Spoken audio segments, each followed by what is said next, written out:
You ever wake up and just feel already behind? Like you haven't even gotten out of bed, but the day's already won. Oh, yeah. That feeling that there's some secret to a super productive day that everyone else knows. Exactly. Well, today on the deep dive, we're getting into a really detailed YouTube video. It's from a creator who thinks he's nailed a science-backed morning routine. Specifically, he says, for men. hmm But looking at it, the principles he talks about, they're pretty much universal.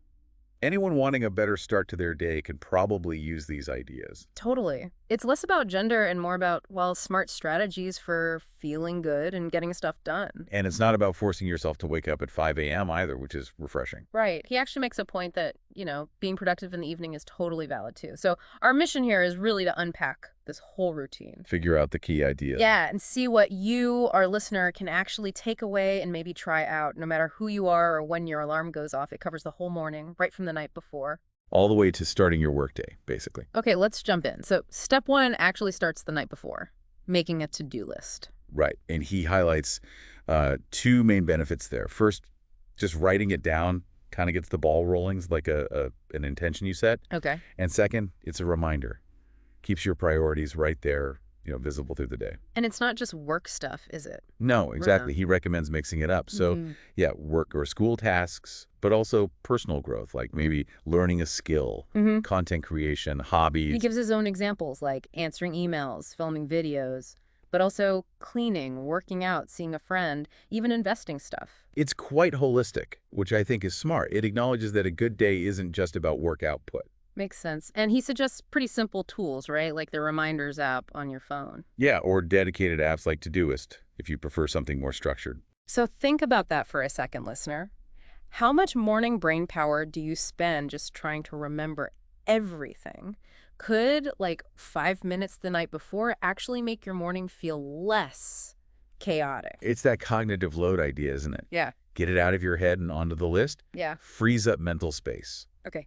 Step two, waking up. He calls it a reasonable time. Which is good, because reasonable is definitely subjective. But he does bring in the science bit, that general advice of 7 to 9 hours of sleep. Crucial. And he talks about the consistent sleep-wake cycle. Super important for your circadian rhythm, your body clock. Yeah, keeping that regular really helps everything function better, doesn't it? Energy levels, focus. Absolutely. Our bodies just, well, they like consistency. So his suggested window is somewhere between 7 a.m. and 9 a.m. Maximize the day, but don't kill yourself getting up crazy early if you don't need to. And here's the kicker. Ah, yes, the controversial part for many. As soon as that alarm goes off, Yeah. get up. Immediately. No snooze button. Oof. That's tough for a lot of people. It is, but the argument against snoozing is pretty strong. That fragmented sleep you get, it's not really restful. Right, it can actually make you feel more tired, that sleep inertia thing. Exactly. Better to just rip the Band-Aid off, so to speak. So connect this back to why you're listening, You want insights, maybe you want to be more productive. How does getting good, consistent sleep and actually getting up feed into that? Well, it's foundational, really. Good sleep means better focus, better learning, better memory.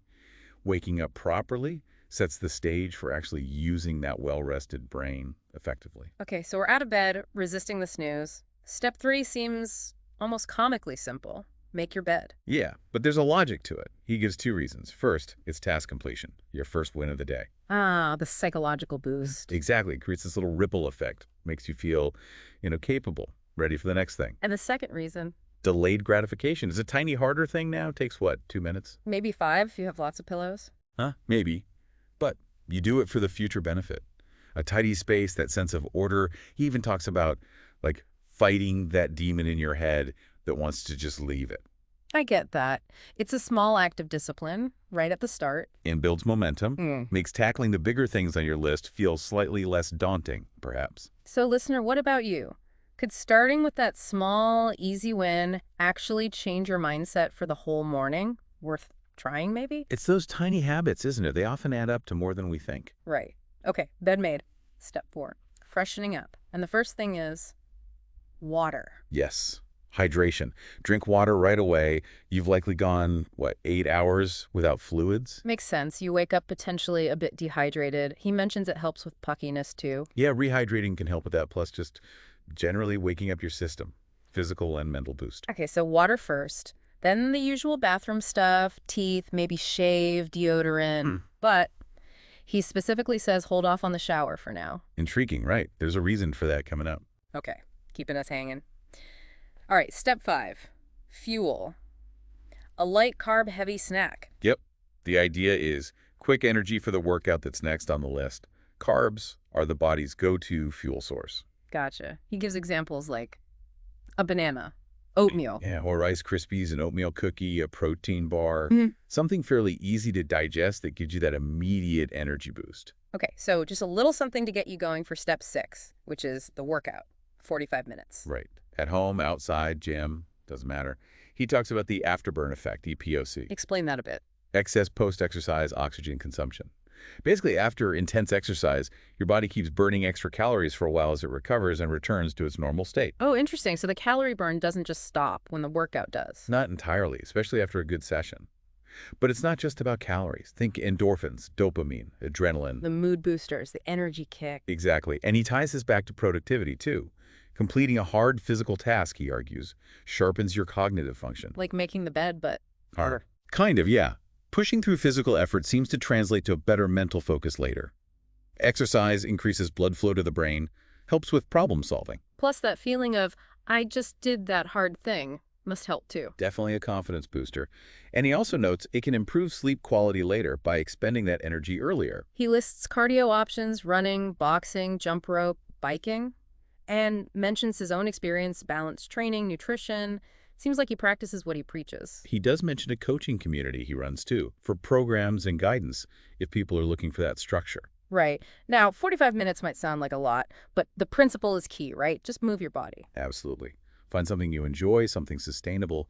Even a brisk walk counts. The benefits, physical and mental, are huge. So, listener, how could some kind of morning movement fit into your life? What could that do for your energy and focus? It's about that mind-body connection. It's stronger than we often realize. Okay, workout's done. Sweaty. Now step 7.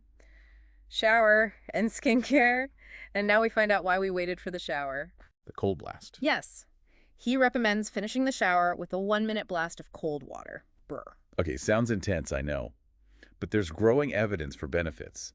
Increased alertness, for sure. Wakes you right up. And potentially improved mood, maybe even enhanced mental resilience. It's that idea of voluntarily facing something uncomfortable. Like practice for dealing with stress later. Sort of, yeah. Yeah. A small, controlled stressor that might make your system better at handling other challenges. It connects back to that theme of doing hard things early. Okay. I can see the logic even if I'm shivering thinking about it. Then after the potentially bracing shower, skincare. Pretty straightforward here. Yeah. Cleanser, moisturizer, and SPF. He mentions Cetaphil as an example brand he uses. Yep. Basic effective stuff. Cleanser gets rid of sweat and grime. Moisturizer hydrates. And he stresses choosing the right moisturizer for your skin type. Important, yeah. And the SPF, non-negotiable. Every single day. Rain or shine, inside or out, right? Because of UV damage. Exactly. Protects against premature aging and, much more importantly, reduces skin cancer risk. It's crucial. So this step is really about, well, cleaning up and taking care of yourself, feeling put together. A bit of self-care mixed into the productivity drive, which is good. Feeling good physically contributes to feeling good mentally. Makes sense. All right, nearly there. Step 8, post-workout meal. High protein this time. Yeah, now's the time to refuel properly and help those muscles recover after the workout. Protein is key for repair. His example sounds pretty good. 2 eggs plus egg whites and avocado toast. Yeah, he details the avocado mash too. Whole avocado, garlic powder, onion powder, olive oil, lemon, salt, pepper on whole wheat toast. Sounds decent. Definitely. He gives a general protein target too, about 0.8 grams per pound of body weight daily. That's a common guideline. And suggests other options like tuna, smoked salmon, or just a protein shake if you're short on time. So feed the muscles what they need after working them. Got it. Critical for recovery and feeling satisfied. And that brings us to the final step. Step 9, get stuff done. Simple as that. Time to tackle that to-do list you made last night. And the idea is, after doing all those other 8 steps... You're feeling pretty motivated, right? Yeah. You've accomplished a lot already. You've got energy. You're focused. He says he feels like 10 times more motivated. He lists his own work tasks again, filming, emails, calls. The whole morning routine is designed to build up to this point. to set the stage for a really productive day. Creates that positive momentum. Exactly. You start strong, you tend to continue strong. It's a feedback loop. Okay, so let's quickly recap this whole deep dive. We looked at planning the night before with that to-do list. The importance of consistent sleep, getting 7-9 hours, and ditching the snooze button. That surprising power of small wins, like just making your bed. Prioritizing movement. That 45-minute workout for physical and mental benefits. Hydrating, fueling smartly before the workout, the cold shower challenge. Skincare basics, and then refueling properly with protein afterwards. Phew. It's a comprehensive routine. It really is. And like we said at the start, while the source aimed it at men, these principles, structure, self-care, proactive habits, they're valuable for everyone. Absolutely, no question. Anyone looking to optimize their day can probably find something useful here. So here's something to think about, listener, as we wrap up. Which parts of this really stood out to you? What's maybe one small thing, just one that feels doable, that you could maybe try tomorrow morning? Doesn't have to be the whole 9 yards right away. Definitely not. But think about it. How could weaving in even one or two of these science-backed ideas start to shift your mornings? Could it lead to, feeling more intentional, more informed, more in control of how your day starts? Something to mull over?